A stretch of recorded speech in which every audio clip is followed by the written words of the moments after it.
집사님을 위해서 계속 기도드리고 있습니다. 수술은 잘 됐고요. 이제 수술하는 병원에서는 퇴원하셔서 회복 중인 그 회복을 돕는 병원으로 옮기셔서 지금 회복 중에 계십니다. 그런데 수술을 하시기 전부터 그 속이 좀 안 좋으셨대요. 그래서 계속 밥을 드시지 못하고 죽으로서 이렇게 드시고 계신데 속이 좀 편해지실 수 있도록 기도를 좀 해주시기 바랍니다. 또 맞이하는 성도님들 위해서 같이 기도해 주시고요. 정오의 기도 시간, 또 새벽 기도 시간에 우리가 새 성전 건축을 위해서 기도하고 있습니다. 지난 월요일에 새벽 기도회를 줌으로 시작했는데 많은 분들이 참여하고 계십니다. 한 10분, 어떨 때는 10분 넘게 6시부터 이렇게 참여하고 계신데 총 16분이.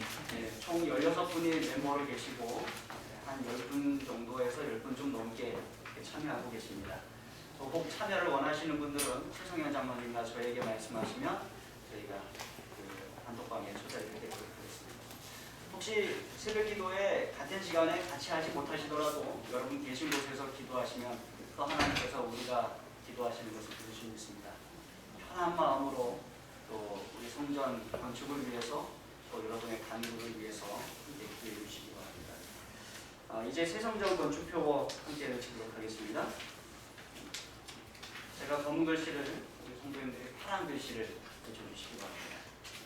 주 안에서 성도여 하나되자 한 마음 한 뜻 모아 교회 성전 건축하자. 다시 한번 하겠습니다. 주 안에서 성도여 하나되자 한 마음 한 뜻 모아 교회 성전 건축하자. 예, 하나님께서 우리의 교회 새 성전을 잘 이끌어 주시리라고 믿습니다.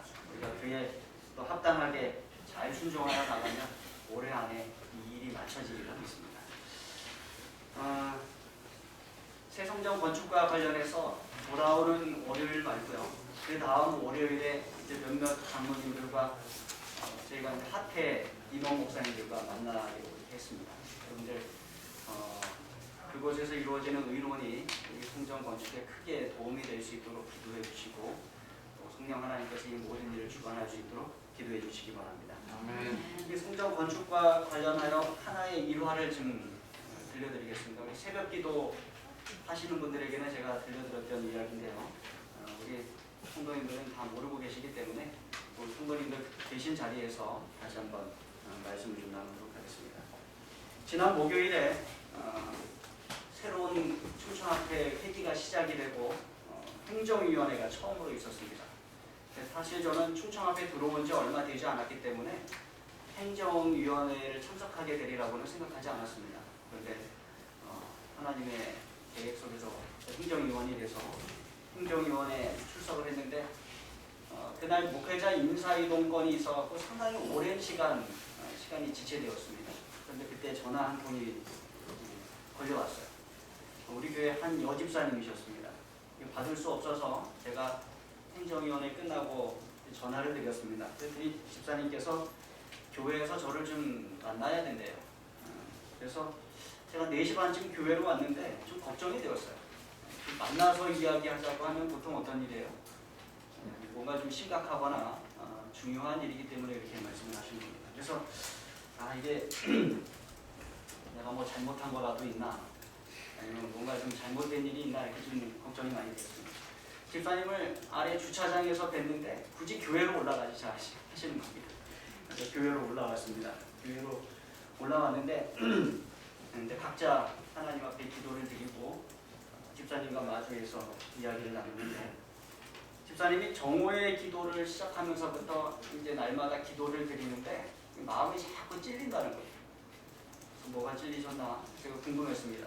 그런데 자꾸 찔려서 이걸 어떻게 해야 되나 고민을 많이 했다는 것입니다. 또 뭐가 찔리셨습니까? 그랬더니 집사님께 금팔찌가 하나 있으시대요. 그러면서 이렇게 보여주시는 거예요.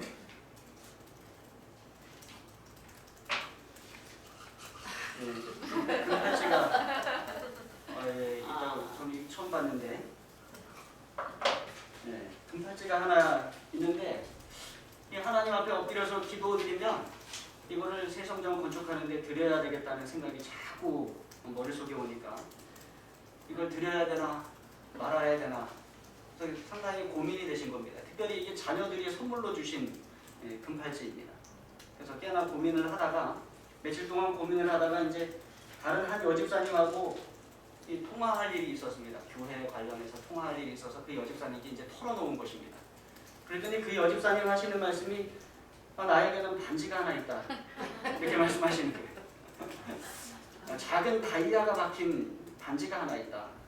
이게 20년 된 반지인데 내가 이걸 팔아서 무언가를 하고 싶은데 집사님이 지금 그렇게 얘기를 하면 내가 이 반지를 어떻게 파냐 이렇게 얘기를 하시는 거예요. 이건 물귀신이다 이렇게 얘기를 하시면서 집사님 그거 하나님께 드리고 내 것도 하나님께 드리자 해가지고 이 두 개를 이렇게 가지고 오셨습니다. 아멘. 제가 이 헌물을 우리 집사님들께 받으면서 참 마음이 떨렸어요. 하나님께서 우리 집사님들의 마음을 감동하셔서 이렇게 어떻게 보면 20년간 간직하신 반지나 또 자녀들이 선물한 금팔찌나 참 귀중하고 소중한 것인데 그것들을 하나님께 드리기도 이렇게 하나님께서 감동하셨다는 것에 대하여 제가 또 감동했고 기꺼이 하나님께 드림으로 하나님의 성전을 짓는데 크게 기여하도록 감동하신 하나님께 또 감사를 드렸습니다. 그러고 보니까 이스라엘 백성들이 광야에서 성막을 지을 때, 성소를 지을 때 우리 그 백성들이 가지고 있던 모든 귀금속과 장식들을 다 하나님 앞에 드렸어요. 얼마나 많이 갖다가 드렸는지 나중에는 뭐라 그랬어요? 더 이상 가지고 오지 마라 라고 할 정도로 드렸습니다. 하나님께서 우리의 마음을 감동하셔서 충분히 이 성전을 하나님 뜻 안에서 또 하나님의 축복 속에서 하나님의 사랑 속에서 짓게 되기를 간절히 바랍니다. 아멘. 데살로니가전서 2장 13절의 말씀 함께 읽도록 하겠습니다.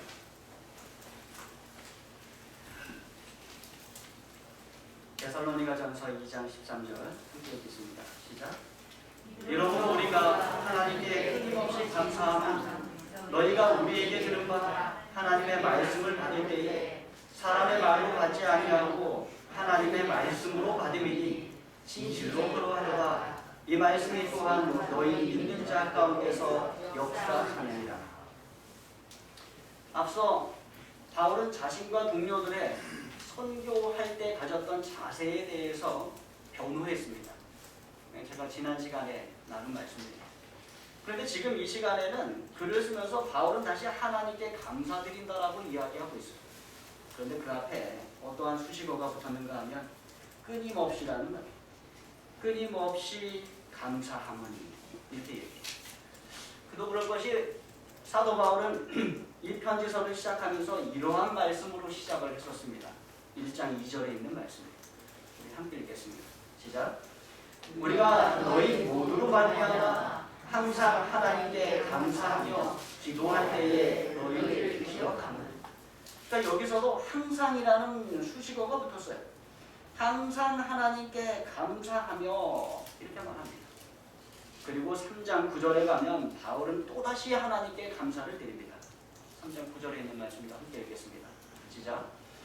우리가 우리 하나님 앞에서 너희로 말미암아 모든 기쁨으로 기뻐하며 너희를 위하여 능히 어떠한 감사로 하나님께 보답하라. 여기에는 하나님께 감사하는데 모든 기쁨으로 기뻐하며 너희를 위하여 능히 어떠한 감사로 하나님께 보답할까, 어떻게 하나님께 감사할까 크게 고민하는 그러한 모습으로 또 하나님께 감사를 드리고 있어요. 그러니까 바울이 이 데살로니가전서 이 편지서에서 여러 번 하나님께 감사를 드리고 있는 것입니다. 그렇다면 그 감사의 이유는 무엇인가? 바울이 무엇 때문에 하나님께 그렇게 여러 번 반복해서 감사를 드리고 있는가? 지금 보고 있는 3장 9절부터 거꾸로 살펴보면 이렇습니다. 9절 말씀에 보면 그 감사하는 이유를 우리가 우리 하나님 앞에서 무엇으로 말미암아? 너희로 말미암아 감사한다는 거예요. 거꾸로 가볼까요? 1장 2절의 말씀입니다. 다시 한번 읽겠습니다. 시작. 우리가 너희 모두로 말미암아 항상 하나님께 감사하며 기도할 때에 너희를 기억하나. 여기서도 보니까 너희 모두로 말미암아 하나님께 감사하고 있다. 이렇게 이야기합니다. 오늘 본문 2장 13절로 가보면 이러므로 우리가 하나님께 끊임없이 감사함은 그러면서 뭐가 와요? 너희가 이렇게 옵니다. 그러니까 바울이 계속해서 하나님 앞에 감사하는 이유는 무엇입니까? 끊임없이 항상 모든 기쁨으로 기뻐하며 능히 어떠한 감사로 하나님께 감사할 줄 모를 정도로 하나님께 감사하는 이유가 뭐예요? 너희 때문에 감사한다는 거예요. 그래서 여기에서 너희는 누구입니까? 데살로니가 교회. 말씀을 읽고 있는 데살로니가 교회. 이 바울에게 있어서 자신이 복음을 전한 모든 교회가 다 귀했을 것입니다. 저도 20년 목회를 하면서 여러 교회를 다녀왔는데 그 교회를 짧게 있었던 길게 있었던 제가 목회를 했던 그 모든 교회가 다 귀합니다. 그런데 데살로니가 교회는 바울에게 특별히 귀했습니다. 왜 그랬는가 하면 데살로니가 교회는 아주 짧은 기간 동안 복음을 전했는데 그 복음을 아주 놀라울 정도로 강하게 받아들였어요. 그리고 아주 짧은 시간에 크게 부흥해서 그 좋은 소식이 아주 멀리까지 퍼지는 아주 귀한 교회가 되었던 것입니다. 바울은 오늘 본문을 통해 그 교회가 어떻게 그럴 수 있었는가에 대해서 설명을 합니다. 하나하나 살펴보면서 우리 세종행복교회도 이 데살로니가 교회처럼 되었으면 좋겠다라는 소망을 우리가 함께 가져보도록 하겠습니다. 바울은 왜 데살로니가 교회에 대하여 하나님께 그렇게 크게 감사했는가? 오늘 본문을 배경으로 하면 첫 번째 함께 읽겠습니다. 시작. 그들은 복음을 하나님의 말씀으로 받았습니다. 그들은 복음을 하나님의 말씀으로 받았어요. 13절의 말씀을 다시 한번 살펴보면 이렇습니다. 이러므로 우리가 하나님께 끊임없이 감사함은 너희가 우리에게 들은 바 하나님의 말씀을 받을 때에 뭐로 받지 아니하고 사람의 말로 받지 아니하고 하나님의 말씀으로 받으니. 사실 데살로니가 교회는 지금 기적적인 교회예요. 바울이 아주 짧은 기간 동안 데살로니가에서 복음을 전했습니다. 사도행전 17장을 보면은요, 바울이 그곳에서 세 안식일 동안 그곳의 유대인의 회당에 들어가서 복음을 전했다고 이야기합니다. 그리고는 곧 소동이 일어났다고 기록을 하고 있어요. 그러니까 얼마 동안 복음을 전한 거예요? 세 안식일 그리고 조금 더 아마 한 달이 채 되지 않는 기간 동안 그 큰 도시에 가서 복음을 전한 것입니다. 그리고는 바울과 실라, 디모데 모두가 밤에 도망치듯이 그 도시를 떠나와야 했습니다. 그렇기 때문에 그 데살로니가 교회에는 지도자가 남아있지 않았어요. 이제 갓 복음을 받아들인 초신자들만이 그 교회에 남아있었던 것입니다. 그리고 여전히 유대인의 핍박과 데살로니가 시민들의 핍박이 있었습니다. 복음은 아주 짧게 들었고 지도자는 없었고 강한 핍박이 있었어요. 그런데 그러한 열악한 환경 가운데서도 그 교회가 어떻게 되었다고요? 그 교회가 부흥하고 성장했다는 것입니다. 아니 어떻게 그럴 수 있었는가? 그들은 복음을 들을 때 사람의 말로 듣지 아니하고 어떻게 들었다고요? 하나님의 말씀으로 받았다는 것입니다. 제가 우리 세종행복교회에 대하여 여러 가지 감사하고 또 정말로 기쁘게 생각하는 것이 몇 가지가 있습니다. 그런데 그 중에 하나가 무엇인가 하면 우리 성도님들이 말씀을 잘 들으신다는 거예요. 부족한 제가 정말로 부족한 모습으로 복음을 전하는데 우리 성도님들이 그 복음을 잘 받아들이세요. 그래서 이 말씀을 듣는 분위기가 상당히 좋습니다. 그래서 예전에 주말부흥회로 목사님들이 오셨다 가시면서 우리 교회에 대하여 늘 그렇게 말씀을 하셨어요. 성도님들이 말씀을 정말 집중해서 들으신다. 말씀을 사랑하는 모습입니다. 여러분들이 누구의 모습과 비슷한 모습을 가지고 계세요? 데살로니가 교회와 같은 모습을 가지고 계십니다. 그것이 제가 늘 감사하는 일이에요. 그래서 여러분 앞에 이렇게 말씀을 전하는 것은 늘 즐거운 일입니다. 왜요? 잘 받아주시니까. 그런데 이 데살로니가 교회가 그랬다는 것입니다. 이제 제가 여러분에게 한 가지 더 부탁드리고 싶은 것이 있는 것은 저뿐만이 아니라 어느 누가 이 교회에서 복음을 전하든지 여러분은 같은 태도를 가지고 계셔야 한다는 것입니다. 제 말은 목회자뿐만 아니라 어떠한 장로님이 복음을 전하시더라도 또는 어떠한 집사님이 또는 어떠한 성도님이 심지어는 학생이나 어린아이가 복음을 앞에 서서 전한다 할지라도 우리는 그것을 사람의 말이 아닌 누구의 말로? 하나님의 말씀으로 그것을 받아들여야 한다는 것입니다. 그러면 여러분 부흥이 있을 것입니다. 아멘. 제가 소망하는 모습이 하나 있어요.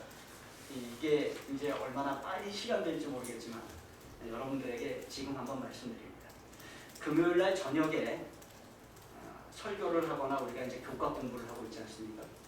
근데 주로 누가 가르쳐요? 제가 가르쳐요. 그런데 어떠한 부흥하는 교회의 한 목사님께 또 한 장로님께 이야기를 들었더니 거기는 금요일날 저녁에는 담임 목사님 설교 안 하시고 장로님들과 집사님들이 주로 하신대요. 처음에는 많이 힘들었다고 합니다. 왜요? 어색하셔서. 전하는 분도 어색하고 듣는 분도 어색하고. 그런데 얼마간의 시간이 들어서 훈련이 되고 나왔더니 믿음이 더 성장했다고 말씀하셨어요. 그래서 여러분 쉬운 일은 아닙니다. 장로님들은 설교를 하셔야 되지만 집사님들도 이 앞에 나오셔서 말씀을 전한다는 게 쉬운 일은 아니에요. 그런데 그렇게 전하고 우리가 같이 받을 때 하나님의 말씀이 선포되고 우리가 하나님의 말씀을 그렇게 받을 때 그 믿음이 성장한다는 것을 여러분 기억하시기 바랍니다. 아멘. 그래서 어느 순간이 되면 제가 우리 교회도 그렇게 한번 해보십시다 이렇게 말씀드립니다. 동참하시겠습니까?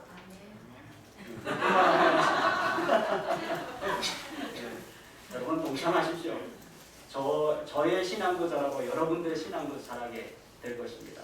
말씀을 연구하며 또 선포하며 같이 잘하게 될 것입니다. 어쨌든 저뿐만 아니라 어느 누가 이 자리에 서서 말씀을 전한다 할지라도 우리가 그 사람의 말을 그 사람이 연구한 하나님의 말씀을 통하여 하나님의 말씀으로 받아들이고 기꺼이 동참하게 되기를 간절히 바랍니다. 그들은 복음을 하나님의 말씀으로 받았어요. 두 번째, 함께 읽겠습니다. 시작. 그들은 복음에 믿음을 더했습니다. 13절 후반부에 보면 이렇게 말씀하고 있습니다. 이 말씀이 또한 너희 믿는 자 가운데서 역사하느니라. 여기에서 저는 여러분들의 집중을 이 믿음이라는 단어에 좀 집중하기를 원합니다. 너희 믿는 자 가운데서 역사하느니라. 그러니까 이 데살로니가 교인들은 그 바울과 실라와 디모데가 전하는 말씀을 들으면서 거기에 무엇을 더한 거예요? 믿음을. 자신들의 믿음을 더한 것입니다. 그랬더니 그 믿음을 더한 그 말씀이 그들의 삶에 역사하고 있는 것입니다. 놀라운 일들을 일으키고 있는 것이요. 여러분 이 사실을 우리가 함께 기억하십시다. 하나님의 말씀은 우리가 그 말씀을 듣고 거기에 우리의 믿음을 더할 때 우리의 삶 가운데서 놀라운 변화를 일으키십니다. 역사하시는 거예요. 우리의 삶 가운데 놀라운 일들을 일으키시는 것입니다.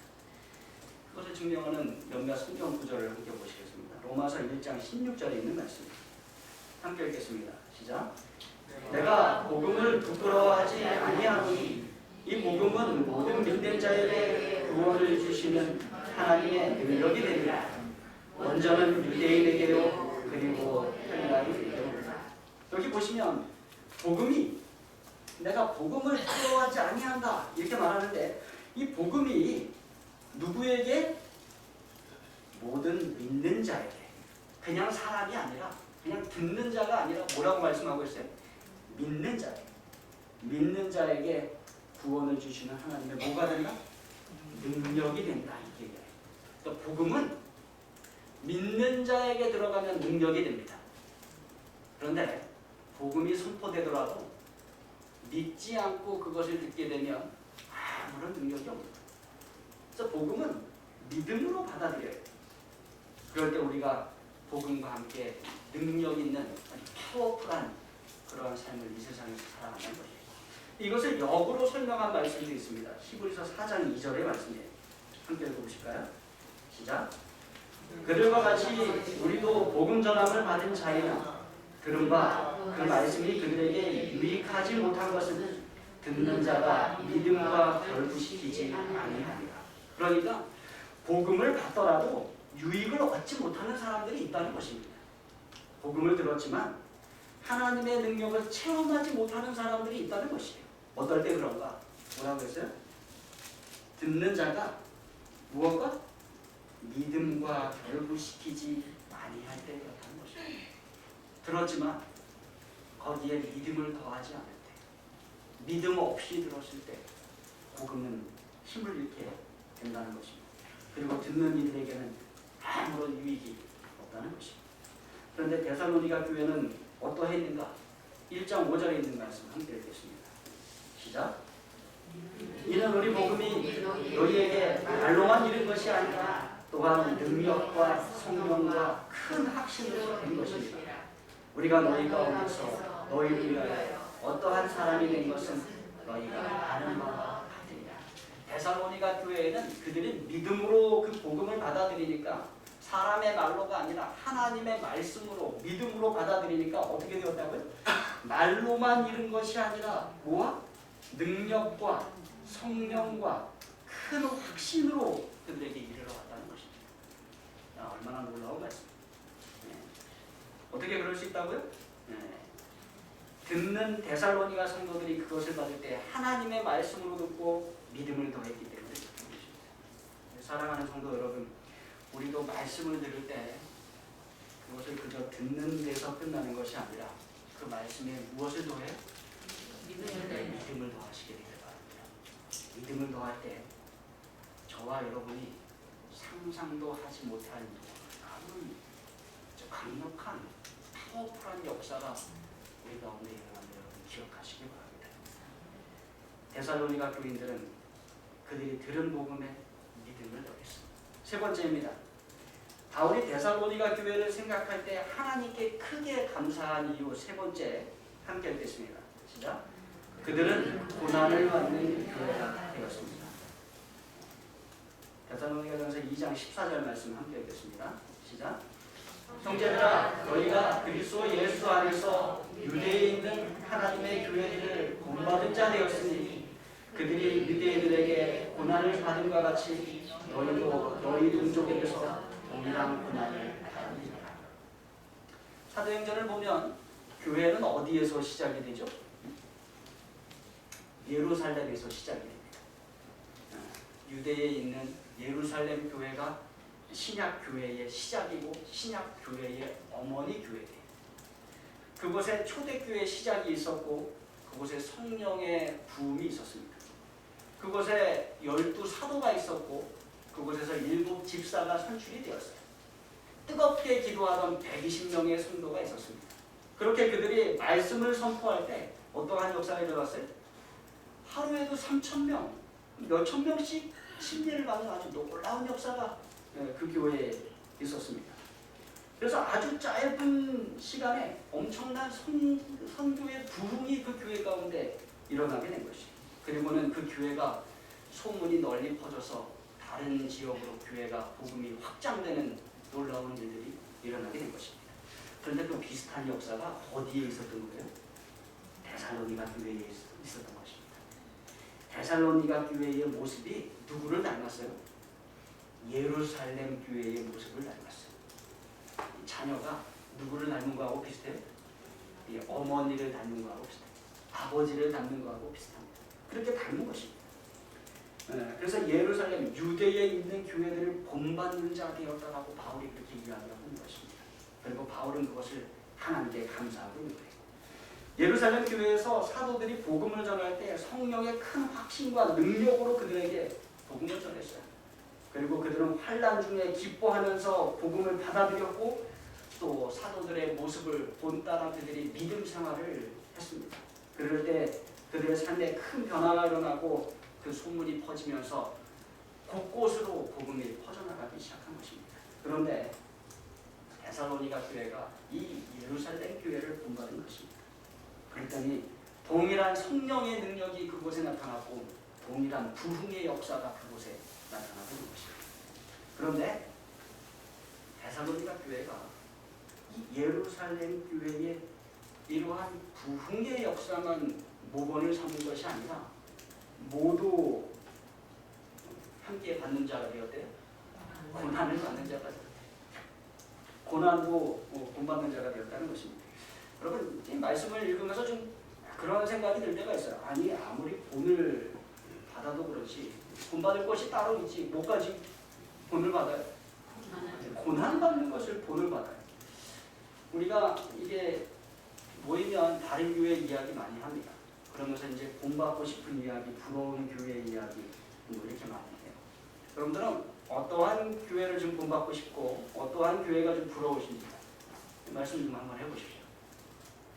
어떠한 교회가 좋은 교회라고 소문이 들리고 그 교회를 왜 본받고 싶은지 어떤 교회가 있습니까? 사랑이 많은 교회. 예, 사랑이 많은 교회 또 선교를 잘하는 교회. 예, 선교를 잘하는 교회 예, 그런 교회 본받고 싶습니다. 또 뭐가 있을까요? 한 마음이 되는. 예, 한 마음이 되는 교회 또요? 큰 예배당 있는 교회 본받고 싶지 않으세요? 예, 주차장이 넓은 교회 또 시스템이 음향 시스템과 방송 시스템을 잘 갖추고 있는 교회 운동을 좋아하시는 분들은 같이 성도들과 청년들이 운동할 수 있는 체육시설이 있는 교회 이런 여러 좋은 교회들을 본받고 싶습니다. 사랑이 넘치는 교회, 잘 환영해주는 교회, 또 뜨거운 교회, 서로 품어주는 교회, 이해해주는 교회. 그런데 우리가 어떠한 교회가 고난당한다 하면 우리가 그 교회 본받고 싶은가요? 우리는 본받고 싶은 마음이 없습니다. 그렇죠? 네.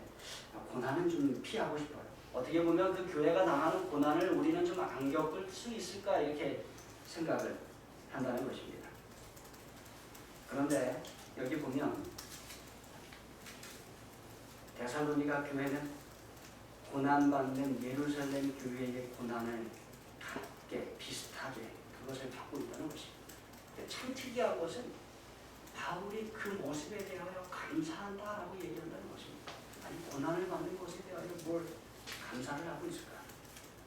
근데 여러분 고난이야말로 교회가 세상에 속하지 않은 참된 하나님의 교회라는 징표가 된다는 것을 여러분 기억하시기 바랍니다. 그래서 참된 교회에는 반드시 고난이 있어요. 그리고 교회가 부흥하는 과정 속에서는 꼭 고난을 겪게 된다는 것입니다. 예루살렘 교회도 부흥이 일어나는 과정 속에 그들이 큰 고난도 함께 겪었음을 여러분 기억하시기 바랍니다. 베드로가 감옥에 갇혔어요. 스데반이 순교를 했습니다. 야고보가 순교를 했어요. 결국은 그들에게 닥친 엄청난 큰 고난으로 말미암아 그 교회가 주변에 산산이 다 흩어져 버리는 교회가 되었습니다. 고난이 정말로 컸던 것입니다. 여러분 우리는 때때로 이러한 의문을 가질 때가 있습니다. 하나님 제가 믿음대로 살려고 이렇게 노력을 했는데 왜 내 삶에 뭐가 있어요? 왜 고난이 있어요? 이렇게 얘기를 하는 것입니다. 아니 하나님 제가 그렇게 충실하게 살아왔는데 왜 내 삶에 어려움과 고난이 있어요? 이렇게 얘기합니다. 근데 여러분 정답은요. 여러분이 믿음대로 살려고 했기 때문에 고난을 당하는 것입니다. 아마 믿음을 저버렸더라면 여러분은 고난 없이 이 세상을 사실 수 있었을지도 모릅니다. 세상에 속하지 않은 참된 교회이기 때문에 세상으로부터 고난이 온다는 것입니다.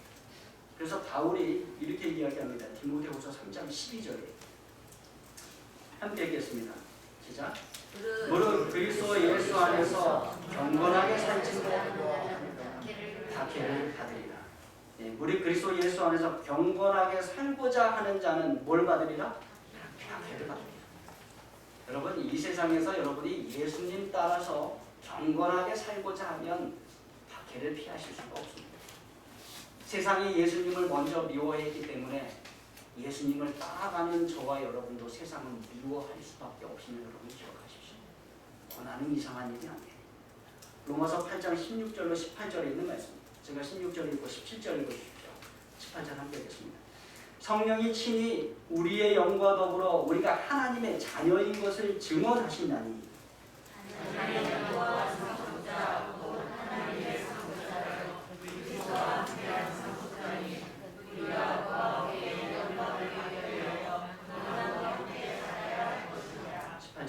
시작. 생각하건대 현재의 고난은 장차 우리에게 나타날 영광과 비교할 수 없소이다. 우리가 하나님의 자녀인 것을 성령 하나님께서 우리에게 말씀해 주십니다. 하나님의 자녀이면 상속자입니다. 하나님의 상속자예요. 예수님과 함께 상속받는 상속자예요. 근데 영광을 받기 위해서 무엇도 동참해야 된다? 고난도 동참해야 한다. 이렇게 얘기합니다. 그래서 이 땅의 교회는 십자가를 지신 예수님을 따라가는 교회이기 때문에 예수님이 지신 십자가, 나에게도 내가 질 십자가가 있다는 것입니다. 고난이 있다는 것입니다. 고난이 아닌 세상으로부터 부러움과 칭송을 받게 되면 그것은 교회가 영광스러운 것이 아니라 오히려 위태로운 것임을 기억하십시오. 왜냐하면 그것은 교회가 예수님을 닮은 것이 아니라 누구를 닮았기 때문에? 세상을 닮았기 때문에 그런 것입니다. 고난받는 것 두려워하지 마십시오. 예수님도 고난받았고 선지자들도 고난받았고 초대교회 사도들도 고난받았고 그 교우들도 고난받았고 지금까지 역사상 교회가 고난받지 않을 때에는 문제가 생겼어요. 그때는 교회가 타락한 것입니다. 그래서 여러분 진정으로 예수님 따라 살고자 한다면 이 세상에서 늘 어려움이 있을 수 있다는 것을 기억하시기 바랍니다. 특별히 현재의 고난은 무엇과 비교가 안 돼요? 장차 우리에게 나타날 영광과 비교되지 않는다는 것을 여러분 기억하십시오. 아멘. 하나님께서는 우리가 당하는 고난과 비교되지 않을 아주 큰 영광을 저와 여러분에게 허락하실 것입니다. 오늘 우리는 바울이 데살로니가 교회를 생각하며 하나님께 크게 감사한 이유들을 살펴보았습니다. 바울이 왜 감사했습니까? 첫 번째, 그들은 복음을 하나님의 말씀으로 받아들였기 때문에 감사했습니다. 여러분 우리도 하나님의 말씀이 선포될 때 그것을 사람의 말이 아니라 하나님의 말씀으로 받게 되는 귀한 역사가 우리가 있기를 바랍니다. 두 번째, 그들이 복음에 무엇을 더했기 때문에? 믿음을 더했기 때문에 바울이 하나님께 감사했어요. 저와 여러분도 복음을 들을 때 그저 듣고 지나가는 것이 아니라 이 아침에 듣고 예배 마치고 집에 갔더니 하나도 생각나는 것이 없는 것이 아니라 어떻게 해야 돼요? 그 들은 복음에다 우리가 뭘 더해야 됩니까? 믿음을 더하시게 되길 바랍니다. 세 번째, 그들이 고난을 받는 교회가 되었기 때문에 사도 바울이 하나님께 감사했어요. 성도 여러분, 우리 고난을 두려워하지 않는 교회 되십시다. 특별히 우리가 새 성전을 건축하다 보면 분명히 고난이 우리에게 이를 수 있습니다. 아멘. 그럴 때 우리 너무 두려워하지 마시고 또 포기하지 마시고 하나님 안에서 믿음을 가지고 우리에게 하나님께서 장차 허락하실 큰 영광이 있다는 소망을 가지고 그 고난을 이겨나가게 되길 간절히 바랍니다. 아멘. 우리 세종행복교회가 예루살렘 교회를 본받았던 데살로니가 교회 우리가 또 본받게 되길 바랍니다. 그래서 아름다운 교회가 되고 이곳 세종시뿐만 아니라 충청도뿐만 아니라 대한민국뿐만 아니라 더 넓은 지역에까지 복음을 전하는 그런 놀라운 하나님의 역군이 되는 교회가 되길 바라면서 말씀을 마치겠습니다. 아멘.